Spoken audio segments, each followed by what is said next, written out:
கடந்த நாட்களில் நாம் உபாகமம் 32ஆம் அதிகாரம் 13வது வசனத்தின்படி கன்மலையின் தேன் என்கிறதை குறித்து நாம் பார்த்து வருகிறோம். அதிலே கடந்த 2 நாட்களாய் புதிய ஏற்பாட்டு தேனை குறித்து பார்த்து வருகிறோம். அதிலே நேற்றைய தினத்திலே சோதரம் காட்டு தேனை குறித்தும் மதுரமான தேனை குறித்தும் பார்த்தோம்.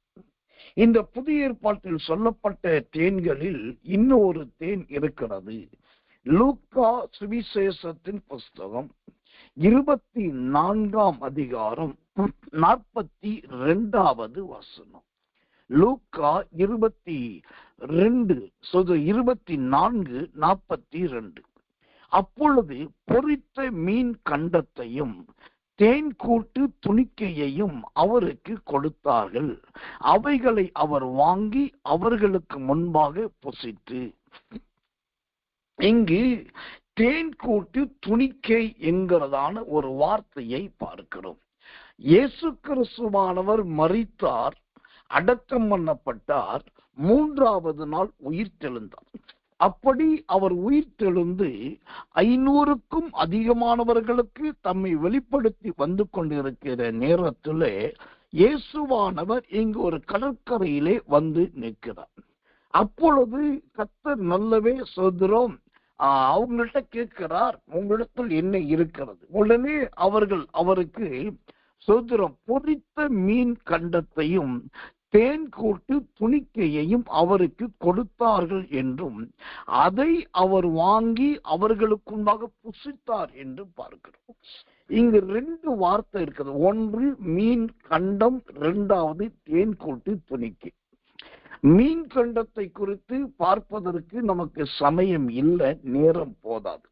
ஆனபடினால் தேன் கூட்டு துணிக்கையை குறித்து மட்டும் இன்றைக்கு உங்களோடு கூட தேவனுடைய வார்த்தையை பகிர்ந்து கொள்ள விரும்புகிறேன்.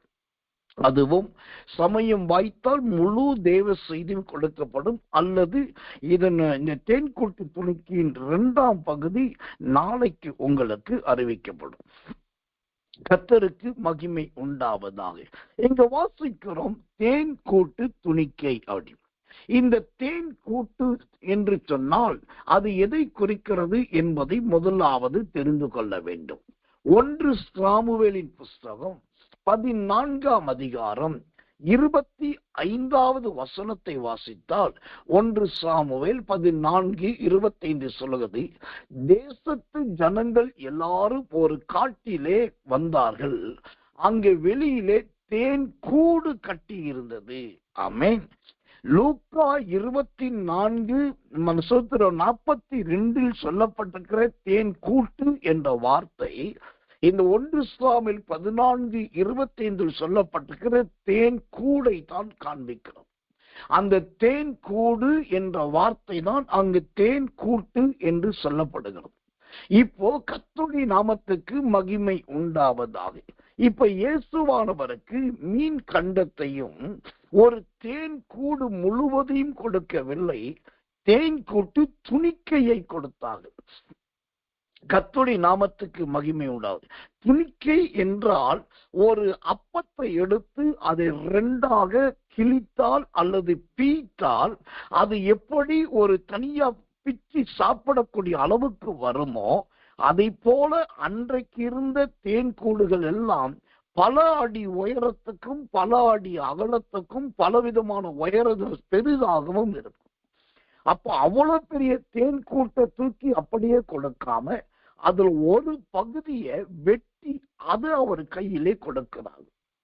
2. அப்போ முதலாவது தேன் கூட்டு என்று சொன்னால் அது தேன் கூடை குறிக்கிறது. 2வது தேன் கூட்டு துணிக்கை என்று சொன்னால் தேன் கூட்டின் ஒரு பகுதியை பிச்சு அது அப்படியே கொடுக்கிறார்கள். 3வதாக இந்த தேன் கூட்டு துணிக்கை என்பது என்னன்னாக்கா, இது சோத்திரம் அந்த தேன் கூடிலிருந்து எடுத்து எந்த விதமான சோத்திரம் கைப்பொருட்களும் எந்த விதமான கலப்படமும் இல்லாமல் அது அப்படியே அவருக்கு கொடுக்கப்பட்டது. அப்போ அதுக்கு பேர் அது சுத்தமான. அந்த தேன் கூட்டு துணிக்கை என்பது அது ஒரு சுத்தமான தேனை குறிக்கிறது. இப்போ இந்த தேன் கூட்டு துணிக்கையை குறித்து வேதத்துல நாம் ஆராய வேண்டும் என்று சொன்னால், அந்த தேனுக்கு அந்த தேன் கூடு இருக்கு பாருங்க, அந்த கூட்டை கொண்டு போய் ஆண்டவர் எதற்கு ஒப்பிடுகிறார் பாருங்க. சங்கீதங்களின் புஸ்தகம் 19ஆம் அதிகாரம் 10வது வசனம். சங்கீதம் 19:10. அவை பொன்னிலும் மிகுந்த பசும் பொன்னிலும் விரும்பப்படத்தக்கவையும் தேனிலும் தேன் கூட்டிலிருந்து ஒழுகும் தெளித்தேனிலும் மதுரமானவையுமாய் இருக்கின்றன. இப்போ இந்த சங்கீதம் 19:10 2 விதமான தேனை குறித்து சொல்லப்பட்டிருக்கு. ஒன்று தேன், விரும்பப்படத்தக்கதான தேன். இரண்டாவது தேன் கூட்டிலிருந்து ஒழுகுகிற தெளித்தேன். இப்ப விரும்பப்படத்தக்க தேன் என்பது என்ன? அது பொதுவானது. மரத்தில இருந்து, காட்டில இருந்து, மலையில இருந்து, எங்க இருந்து வந்தாலும் தேன் என்றால் அது ஒரு ஆசை. ஆனால் அந்த தேனில இங்க இரண்டாவது ஒரு தேன் இருக்கிறது. தேன் கூட்டிலிருந்து, மன்னிக்கணும், தேன் கூட்டிலிருந்து ஒழுகுகிற அந்த ஒழுகுகிற தேனை, மன்னிக்கணும், அந்த தேன் கூட்டிலிருந்து ஒழுகும் அந்த தேனுக்கு பைபிள் சொல்லுது தெளி தேன் என்று. இப்போ நீங்க நல்லா கவனிக்கணும். உயிர்த்தெழுந்த இயேசுவுக்கு தேன் கூட்டு துணிக்கையை கொடுத்தாங்க. இந்த தேன் கூட்டு துணிக்கை எதை குறிக்குதுன்னா, கர்த்தருக்கு பயப்படுகிற பயத்தை குறிக்கிறது. அது நீங்க கேட்கலாம், என்னையாது ஒரு சாப்பிடுற பொருளை கொண்டு போய் கர்த்தருக்கு பயப்படுற பயத்து, கர்த்தருக்கு பயப்படுகிற பயத்தோடு ஒப்பிட முடியுமா என்று கேட்கலாம். இதை நான் சொல்லவில்லை. அந்த சங்கீதத்தின் புஸ்தகம் 19ஆம் அதிகாரம் 8-9 வசனங்களை வாசித்து பாருங்க. அங்கு கர்த்தருக்கு பயப்படுகிற பயத்தை குறித்து சொல்லிட்டு வரும்போது தான் அங்க சங்கீதக்காரர் சொல்றான், அந்த கர்த்தருக்கு பயப்படுகிற பயம் என்னன்னா, அது பொன்னிலும் மிகுந்த பசும் பொன்னிலும் விரும்பப்படத்தக்கவைகளையும் தேனிலும் தேன் கூட்டிலிருந்து ஒழுகும் தெளித்தேனிலும் மதுரம் உள்ளதுமாய் இருக்கிறன. அப்போ இந்த தேன் கூட்டு துணிக்கை என்பது எதை குறிக்கிறது? கர்த்தருக்கு பயப்படுகிற நல்ல ஒரு தெய்வீக பயத்தை குறிக்கிறது. தேவனுடைய பிள்ளைகளாகிய நீங்கள், தேவனுடைய பிள்ளைகளாகிய நாம் எப்போதும் கர்த்தருக்கு பயப்படுகிற ஒரு பயத்தோடு கண்டிப்பாய் காணப்பட வேண்டும். அதுதான் நம்முடைய ஆவிக்குரிய ஜீவியத்துக்கு ரொம்ப நல்லது, ரொம்ப சிறந்தது. அந்த கர்த்தருக்கு பயப்படுகிற பயம் ஒண்ணு மட்டும் இருந்துச்சுன்னா, உங்களுடைய என்னுடைய நிலைமை என்ன ஆகும்னா, விலையேற பெற்ற பொன் என்கிற தங்கத்தை போல நாம் மாறிடும். அப்புறம் அதுல சோத்திரம் பசும் பொன் என்கிற ஓப்பீரின் தங்கத்தை போல மாறிடுவோம். அப்புறம் சோத்திரம் அந்த கர்த்தருக்கு பயப்படுகிற பயம் இருந்துட்டா எல்லாராலையும் நாம் விரும்பப்பட்டவர்களா மாறிடுவோம். அப்புறம் அந்த கர்த்தருக்கு பயப்படுகிற பயம் இன்னும் இருந்துச்சுன்னா, ஒரு தேன் எப்படி பல வியாதிகளை குணமாக்குமோ அதை போல கர்த்தருக்கு பயப்படுகிற பயம் அநேக பலவீனங்களை, வியாதிகளை குணமாக்கிவிடும். அதையும் மீறி அந்த கர்த்தருக்கு பயப்படுகிற பயம் இன்னும் இருக்குன்னா, அது தேன் கூட்டிலிருந்து ஒழுகுகிறதான நல்ல தெளித்தேன். தெளித்தேன் என்றால் என்ன அர்த்தம்? அது நல்ல அருமையான கலப்படம் இல்லாத அருமையான தெளிந்த நல்ல தேன், அதுதான் தெளித்தேன். ஒரு கர்த்தருக்கு பயப்படுகிற பயம் எப்படி அழகான ஒரு தெளித்தேனாய் தேன் கூட்டிலிருந்து ஒழுகுகிற தேனாய் மாறுகிறது. இங்க ஒரு ரகசியத்தை கவனிக்கணும். அந்த சங்கீதத்தின் புஸ்தகம் கர்த்தர் நல்லவர் 19ஆம் அதிகாரம் 8-9-10 பார்க்கும்போது, ஓ கர்த்தர் நல்லவே, தேன் கூட்டிலிருந்து ஒழுகும் என்கிற வார்த்தை வருது. அப்ப கர்த்தருக்கு பயப்படுகிற அனுபவம் நமக்கு இருந்தா அந்த அந்த பயம் என்ன செய்யுமா, நம்ம கிட்ட இருந்து கொஞ்சம் கொஞ்சமா வெளிப்பட்டு கொண்டே இருக்குமா. நம்மளை பார்த்தாலே, நம்முடைய பேசினாலே, நம்முடைய நடந்தாலே மற்றவங்களுக்கு ஒரு பயம் இருக்கும். இவர் வித்தியாசமானவர், இவருடைய பேச்சு வித்தியாசமானது, அனாவசியமா பேச மாட்டாங்க, அநாகரிகமா பேச மாட்டாங்க, அருவருப்பா பேச மாட்டாங்க, அது போல சூத்திரம் பெரிய பெரிய துரோகங்கள் செய்ய மாட்டாங்க, யாரும் ஏமாற்ற மாட்டாங்க, இவங்க வஞ்சிக்க மாட்டாங்க என்று சொல்லி நம்மை குறித்து சாட்சி உண்டா. இதுதான் அந்த தேன் கூட்டு துணிக்கை. இப்போ இந்த தேன் கூட்டு என்றால் என்ன என்று, அது கூடு என்று சொன்னேன். இரண்டாவது, தேன் கூட்டு துணிக்கை என்றால் என்ன என்று அதற்கு விளக்கத்தை உங்களுக்கு நான் கொடுத்தேன். இப்போ இயேசுவானவர் மீன் கண்டத்தையும் அந்த தேன் கூட்டு துணிக்கையும் தொட்டு சாப்பிட்டார். அவர்களுக்கு முன்பாய் சாப்பிட்டார் அப்படின்னு பார்க்கிறோம். அப்ப சாப்பிடும் போது இயேசுவானவர் அந்த தேன் கூட்டு துணிக்கையை தொட்டு சாப்பிடும் போது எப்படி தெரியுமா இருந்துச்சு? நீதிமொழிகள் புஸ்தகம் 5ஆம் அதிகாரம் 3ஆம் வசனம் சொல்லுகிறது, எண்ணெயிலும் மிருதுவாயிருக்கும். அதாவது நீதிமொழிகள் 5:3 சொல்லுது, தேன் கூடு போல் எண்ணெயிலும் மிருதுவாயிருக்குமா.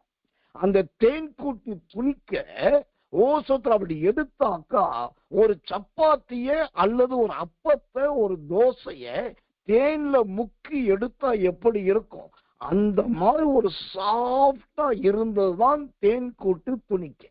இது எதை குறிக்கிறது தெரியுமா? அந்த தேன் கூடு என்பது எண்ணெயிலும் மிருதுவா இருக்குது. எதை குறிக்குதுன்னா, நம்முடைய பேச்சு ஒவ்வொன்றுமே இப்படி மிருதுவான பேச்சா இருக்கணும். கடினமான பேச்சாக அல்லது சோத்திரம் ஆக்ரோஷத்தில் கொட்டுகிற பேச்சாக இருக்கக்கூடாது. கணவனும் மனைவியும் 2 பேரா பேசிட்டு இருக்காங்க, தனித்து இருக்கிறாங்க, தனி அறையில பேசிட்டு இருக்காங்க. அப்போ அவங்க பேசுகிற பேச்சு எப்படியும் இருக்கும், எப்படியும் இருக்கலாம். ஆனால் அதே கணவனோ அதே மனைவியோ அல்லது கணவனும் மனைவியுமோ மற்றவர்களுக்கு முன்பாக பேசும்போது அவங்களுடைய பேச்சு எப்படி இருக்கணும்? நல்ல ஒரு மிருதுவாய் இருக்க வேண்டும். அதுதான் இந்த தேன் கூட்டு துணிக்கை கற்றுக் கொடுக்கிற அருமையான அனுபவம். அது மாத்திரமல்ல, இந்த தேன் கூட்டிலிருந்து ஒழுகிற அந்த துணிக்கை, அந்த துணிக்கையிலிருந்து வருகிற தேனுக்கு இன்னொரு ஓமைய ஆவியானவர் எழுதி வச்சிருக்கார். என்ன எழுதி வச்சிருக்காரு? நீதிமொழிகள் புஸ்தகம் 16ஆம் அதிகாரம் 24வது வசனம். நீதிமொழிகள் 16:24 வாசிக்கிறேன், ஜெபத்தோடு கவனிங்கள். இனிய சொற்கள் தேன் கூடு போல் ஆத்துமாவுக்கு மதுரமும் எலும்புகளுக்கு ஔஷதமும் ஆகும். இந்த தேன் கூடு என்பதை ஆண்டவர் எதற்கு ஒப்பிடுகிறார் சொன்ன, இனிய சொற்கள். கர்த்தருடைய நாமத்துக்கு மகிமை உண்டாவதாக. இன்னைக்கு நான் கொஞ்சம் வெளிப்படையா ஒரு ஓமைய உங்களுக்கு சொல்ல விரும்புறேன். இன்னைக்கு நிறைய, ஒரு காலத்துல 2000 ஆண்டிலே, 2021 அப்புறம் கொஞ்சம் கொஞ்சமா 2022 ஆன்லைன் ஜெபங்கள் நிறைய இருந்தது. எல்லா சபைகள் இருந்தது, எல்லா ஊழியத்தில் இருந்தது. இப்போ பெரும்பாலான 90% அதிகமான ஆன்லைன் ஊழியங்கள் நிறுத்தப்பட்டு விட்டன. அப்படி நடக்கிற ஆன்லைன் ஊழியங்களிலுமே அதிகப்படியான ரிசல்ட் கிடையாது. ஆனா இந்த விஷயத்துல ரொம்ப தாழ்மையோடு நான் கர்த்தரை துதிக்கிறேன். நம்முடைய ஊழியத்துல இன்னைக்கு தேவன் இன்னும் கிரியை செய்து கொண்டிருக்கிறார். இன்னும் ஜனங்கள் வந்து கொண்டுதான். இப்போ இவ்வளோ ஊழியங்கள் பல இடத்தில் நின்ற போதும் நம்முடைய ஊழியங்கள் புதிதா இன்னும் உண்டாயிட்டு இருக்கு. இதற்கு ஒரே ஒரு காரணம் என்னன்னா, இந்த நீதிமொழிகள் 16:24 சொல்லுகிறதை போல இனிய சொற்கள். எனக்கு நல்ல ஞாபகம் இருக்கு, கண்ட இந்த 2022-23 நினைக்கிறேன். அப்போ நம்முடைய ஜனங்களுக்கு கடுமையான ஒரு உத்தரவையை அடிக்கடி நான் போட்டேன். என்னன்னா, யாரும் யாரையும் தரக்குறைவாய் பேசக்கூடாது, யாரும் யாரை குறித்தும் கோல் மூட்டக்கூடாது, யாரும் யாரை குறித்தும் குற்றம் சாட்டக்கூடாது. நீங்க போன்ல பேசினாலும் சந்தோஷமா பேசிட்டு முடிக்கிற நேரத்துல ஒரு சிரிச்சிட்டு தான் போன் கான்டாக்ட முடிக்கணும் என்பதை சொல்லி கொடுத்தோம். ஏன் அப்படின்னாக்கா, இன்னைக்கு சொற்கள் பல விதத்துல இருக்குது. இப்ப ஜனங்க நம்ம ஊழியத்துல வர்றதுக்கு முக்கிய காரணத்துல ஒண்ணு இந்த இனிய சொற்கள். இந்த இனிய சொற்கள் என்பது ஒருவரை ஒருவர் பரிச்சயமான முறையில நேசிக்கிறது. அதே சமயத்தில் இனிய சொற்கள் என்பது நம்முடைய ஊழியத்தில் எதை குறிக்கிறது? தெளிவான வேத பாடங்கள், தெளிவான வேதத்தின் ஆழங்கள், தெளிவான வேதத்தின் விளக்கங்கள், தெளிவான சத்தியம். இதை நிமித்தமாகவே ஒரு கூட்ட ஜனமானது இந்த ஊழியத்தை தேடி வருகிறது. இப்போ நல்லா கவனிக்கணும். அப்போ இந்த கூட்டத்திலே ஆராதனைக்கு வந்திருக்கிற தேவ பிள்ளைகளை, உங்களுடைய வாழ்க்கையில இப்படி இனிய சொற்களால் உங்களால் பேச முடிகிறதா? இனிய வார்த்தைகளை உங்களால் பயன்படுத்த முடிகிறதா? மற்றவர்களுக்கு இதத்தையும் மற்றவர்களுக்கு இனிமையும் கொடுக்கக்கூடிய அந்த நல்ல வார்த்தைகள் காணப்படுகிறதா? சிலர்கிட்ட போன்ல பேசிட்டே இருப்போம். நம்ம கொஞ்சம் ஓப்பனா பிராங்கா அவங்கள்ட்ட பேசுவோம். ஆனா எதிர்முனையில அவங்க கேட்கிற கேள்வியும் அல்லது அவங்க பயன்படுத்துகிற வார்த்தை திடீரென்று அதால பாதாளத்துல கொண்டு போய் நம்முடைய சாட்சியவே புதைத்து விடுவதை போல இருக்கு. காரணம், சோத்திரம், ஏதோ பேசுகிறேன் என்று சொல்லி இனிய சொற்களை இழந்து விடுது.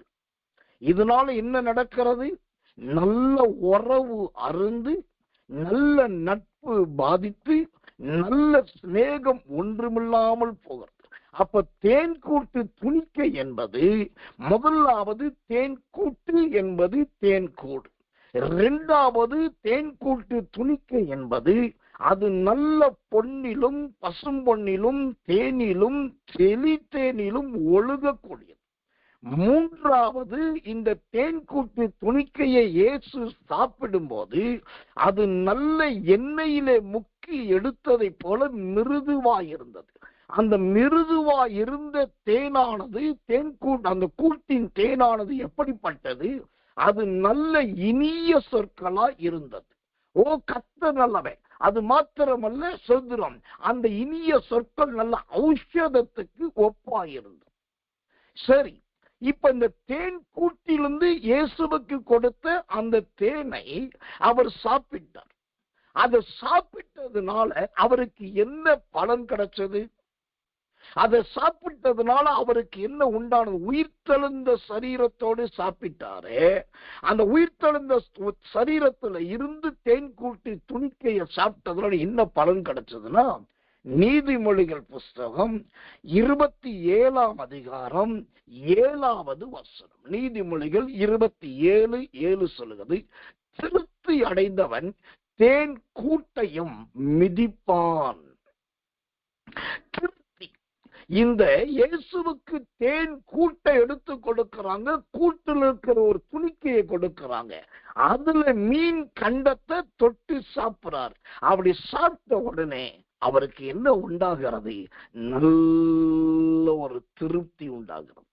என்னுடைய சீசர்கள் எனக்கு கொடுத்து, என்னுடைய அப்போஸ்தலர்கள் எனக்கு கொடுத்தது, என்னுடைய பிள்ளைகள் எனக்கு கொடுத்தது. அவங்க சுட சுட மீன் கண்டத்தையும் கொடுத்தாங்க, நல்ல குளிர மீன் கூட்டு துணிக்கையும் கொடுத்தாங்கன்னு சொல்லி அதை சாப்பிட்ட உடனே ஆண்டவருக்கு என்ன ஆனது? நல்ல ஒரு திருப்தி வந்தது. தேவச்சனமே, நம்முடைய ஜீவியம் மற்றவர்களுக்கு குறைவை உண்டாக்கக்கூடியதாய் அல்ல, நம்முடைய ஜீவியம் மற்றவர்களுக்கு திருப்தியை கொடுக்கக்கூடியதாய் இருக்கும். நாம் வெறுக்கத்தக்கது, ஐயோ இது ஆபத்துல போய் முடியும் என்று சொல்லி பயப்படத்தக்கதுமாய் நம்முடைய கிரியை இருக்கக்கூடாது. என்றைக்குமே நாம் மற்றவர்களை திருப்திப்படுத்த வேண்டும். அது ரொம்ப முக்கியம். நான் பள்ளியிலே படிக்கும் போது கதை புத்தகம் என்று ஒரு புஸ்தகத்தை அன்றைக்கு இணைப்பார்கள். அந்த கதை புத்தகத்தை கதை சொல்றதுக்குன்னே ஒரு ஆசிரியரும் இருப்பா. அது வாரத்துக்கு ஒரு நாள் அந்த கதை பாடம் இருக்கும்.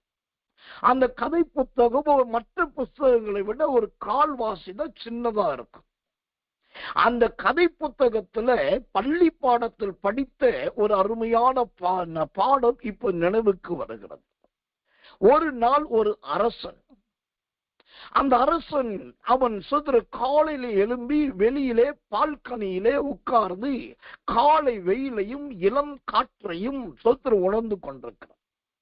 அப்பொழுது அவனுடைய வேலையாட்கள் வந்து ஒரு கிண்ணத்துல எண்ணெயை வச்சு அந்த அரசுடைய உடம்பிலே நல்ல எண்ணெய் தடவி கொண்டிருக்கிறார்.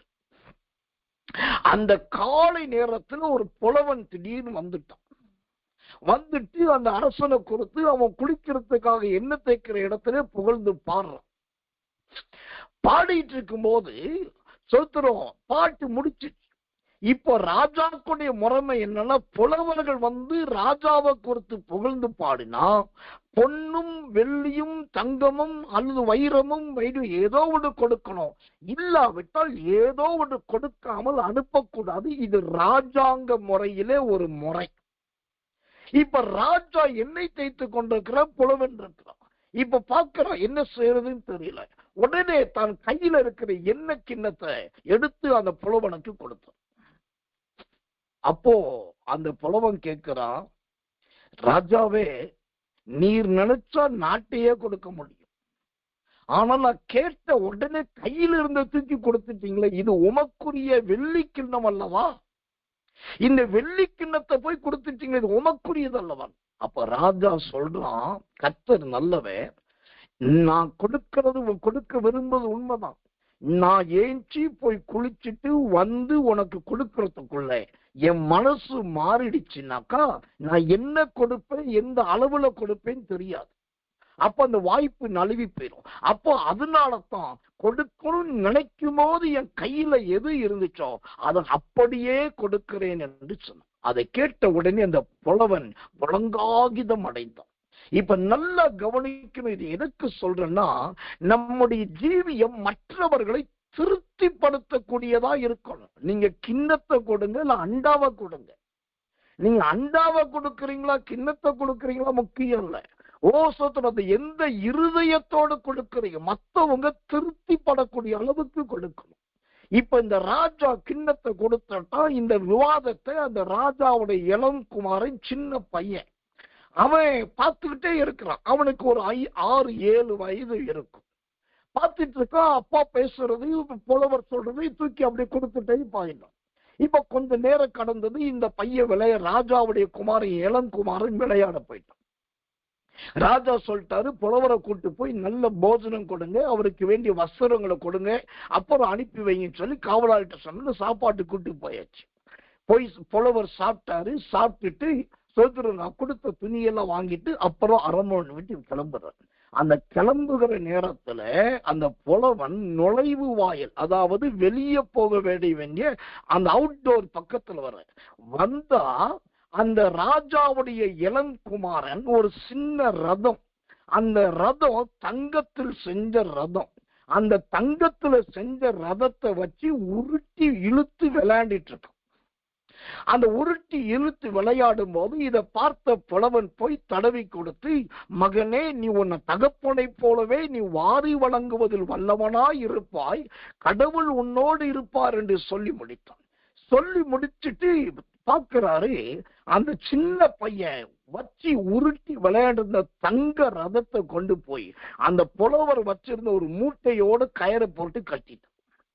இதை பார்த்த உடனே புலவருக்கு ஒண்ணுமே புரியல. மகனே, என்ன பண்ணுகிறாய்?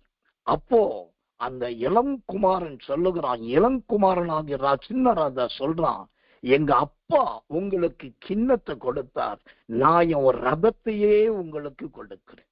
இப்ப கவனிங்க, தகப்பன் ஒரு புலவனை திருப்திப்படுத்த அதை பார்த்த குமாரன் தன் ரதத்தையே கொடுக்கிறவனாய் சிறு வயதிலேயே வந்தான். இன்றைக்கு இருக்கிற பெற்றோர், இன்றைக்கு இருக்கிற தாய்மார், இன்றைக்கு இருக்கிற தகப்பன்மார் இப்படிப்பட்ட திருப்திப்படுத்துகிறவர்களாய் காணப்பட வேண்டும்.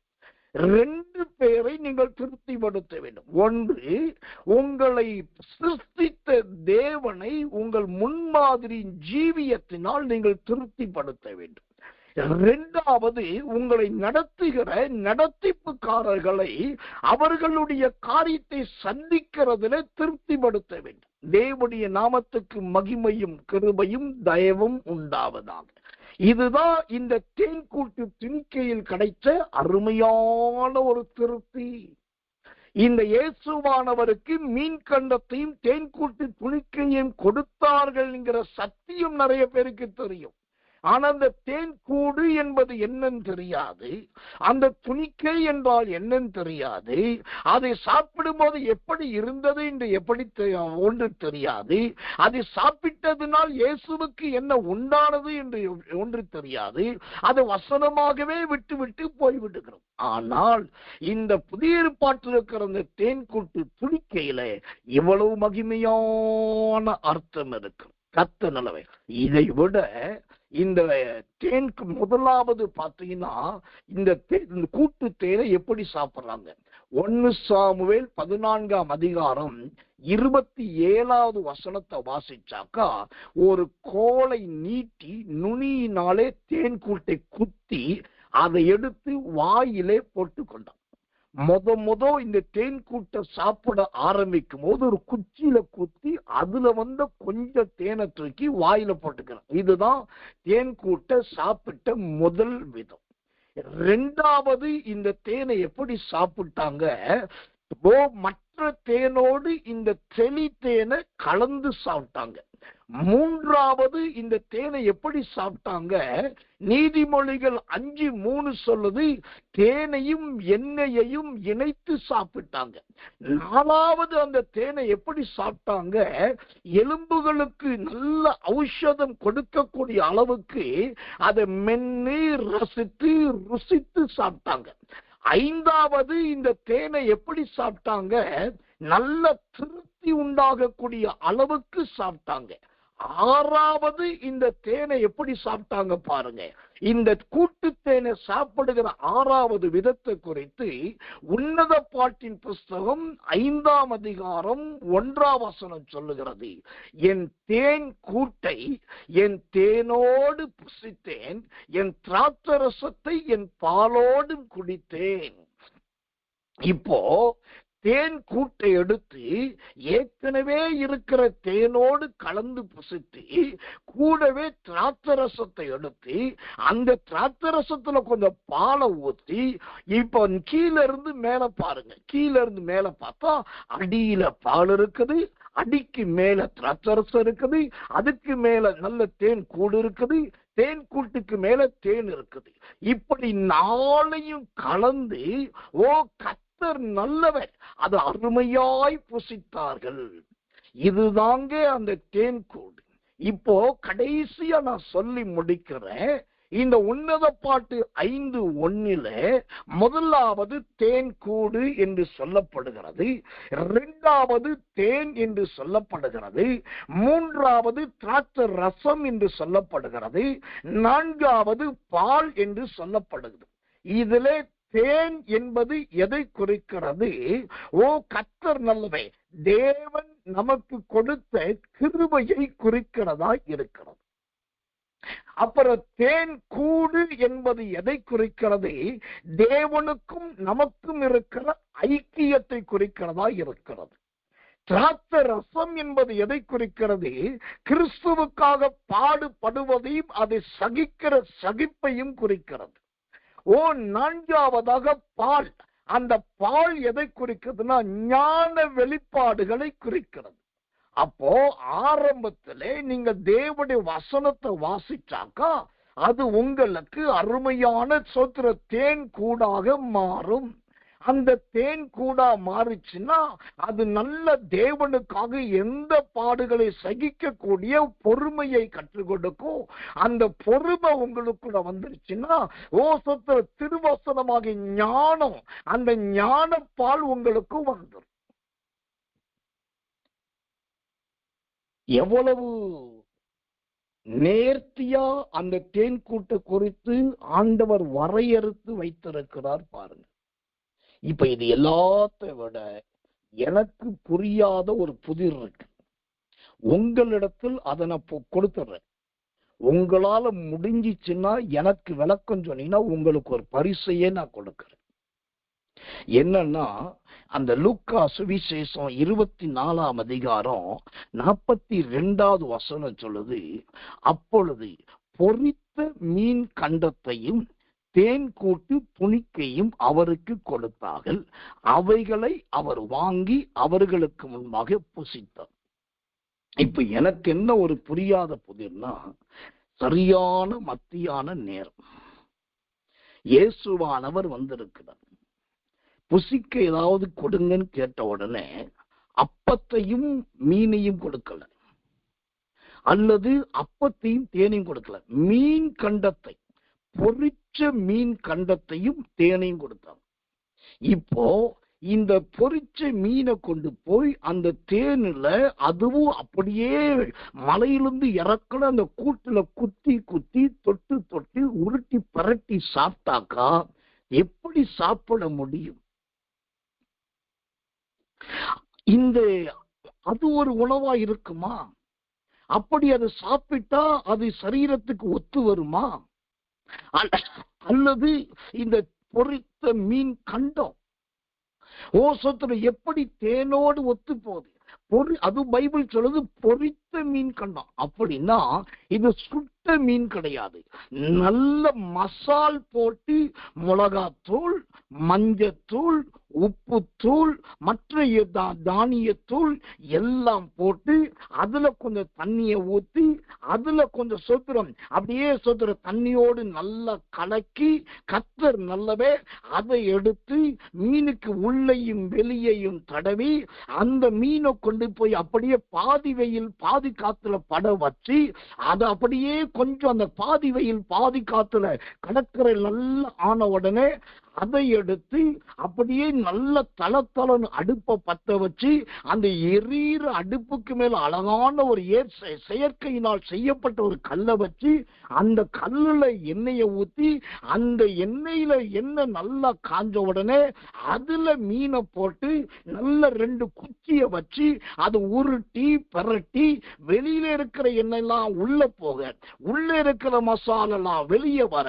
அப்படியே வெள்ளை கலர்ந்த இந்த மீன் எல்லாம் சிவப்பு கலராக அப்படியே மீனை பார்த்தாலே நாக்கெல்லாம் ஊறுது, எச்சி எல்லாம் வருது, தொண்டையெல்லாம் வரட்டுது, இப்பயே கிடைக்காதான்னு சொல்லுது. இப்படி பொறிச்சு எடுத்த மீனை மசால் தடவுன மீனை கொண்டு போய் முழு சோத்திரம் மதுரமாயிருக்கிற முழு இனிப்பாயிருக்கிற முழு சுவை கூட்டக்கூடிய தேன்ல கொண்டு போய் காரத்தையும் தேனையும் கலந்தா எப்படி இருக்கும்? இதன் அர்த்தம் என்ன? உங்களுக்கு தெரிஞ்சவங்க நீங்க வாய்ஸ் நோட் அனுப்புங்க. இல்லாட்டி இதுக்கு பைபிளுடைய வசனங்கள், இணை வசனங்கள், துணை வசனங்கள் கிடைச்சா சொல்லுங்க, நான் உங்கள்கிட்ட கொஞ்சம் படிச்சுக்கிறேன். இறக்கன்பானவர்களே, தேவனுடைய கிரியைகள் எல்லாமே வித்தியாசமாகத்தான் இருக்கும். நான் ஏற்கனவே நம்முடைய ஜனங்களுக்கு சொன்னேன், சொல்லி இருக்கிறேன். மற்றவர்களை போல நாம் இருக்கக்கூடாது. நம்முடைய கிரியைகள் எல்லாமே வித்தியாசமாய் இருக்க வேண்டும். இயேசுவானவர் ஊழியத்துக்கு வந்தபோது முதல் செய்தது கானாவூரின் அற்புதம். இது எல்லாருக்கும் தெரியும். ஆனால் அதை விட ஒரு பெரிய அற்புதம், உயிர்த்தெழுந்த சரீரத்துல இருந்து கொண்டு நல்ல மசால் தடவுன பொரிச்ச மீனையும் மரத்துல காற்றிலிருந்து இறக்குன அப்படி வடியக்கூடிய தேனையும் உருட்டி பரட்டி முக்கி சாப்பிட்டாருனாக்கா எவ்வளவு அழகா இருக்கும். இப்பயே எனக்கே ஆசையா இருக்கு. கர்த்தருக்கு மகிமை. இதெல்லாம் நாம் வாசிக்கும் போது இது ரசித்து ருசித்து வாசிக்கணும். இது அப்படி படிச்சாதான் இதோட அர்த்தம் பொறுத்து நமக்கு தெரியும். தேவனுக்கு மகிமை உண்டாவதாக. சரி, இப்ப கடைசியா நான் சொல்லி முடிக்கிறேன். இந்த பொரிச்ச மீன் கண்டத்தையும் தேன் கூட்டி துணிக்கையும் அவர் சாப்பிட்டு முடிச்ச உடனே அவட வாயிலிருந்து என்ன வருது பாருங்க. அவர்களை நோக்கி, மோசையின் நியாயப்பிரமாணத்திலும் தீர்க்கதரிசியின் ஆகமங்களிலும் சங்கீதங்களிலும் என்னை குறித்து எழுதியிருக்கிறவைகள் எல்லாம் நிறைவேற வேண்டியது என்று நான் உங்களோடு இருந்தபோது உங்களுக்கு சொல்லிக் கொண்ட இந்த விசேஷங்கள் இவைகளே. இந்த பொரிச்ச மீனையும் தேன்கூட்டு துணிக்கையும் சாப்பிட்டார் பாருங்க. அது எதேச்சகரமா நடந்தது கிடையவே கிடையாது. திடீரென்று சம்பவித்தது கிடையாது. இது எப்போ நியமிக்கப்பட்டது? மோசையின் நியாயப்பிரமாணத்திலும் தீர்க்கதரிசிகளின் வாய்களினாலும் எழுதப்பட்ட ஆகமங்களினாலும் சங்கீதக்காரருடைய சங்கீதத்தினாலும் இதை ஏற்கனவே சொல்லப்பட்டிருக்கிறது. இப்போ நீங்க புரிஞ்சிருப்பீங்க. இந்த பொரித்த மீன் கண்டமும் தேன்கூட்டு துணிக்கையும் இங்கெல்லாம் இருக்கு. அதனாலதான் சொன்னேன், நீங்க கண்டுபிடிச்சு எனக்கு அனுப்புங்க. உங்கள்கிட்ட நான் கொஞ்சம் பாடம் கத்துக்கிறேன்னு. முடிஞ்சா இந்த லூக்கா 24:44 இருக்கிறத நீங்க எனக்கு அனுப்புங்க, பார்ப்போம். அப்போ அந்த தேவனுடைய மதுரம் உங்களுக்குள் இருக்கிறது என்பதை நான் புரிந்து கொள்வேன்.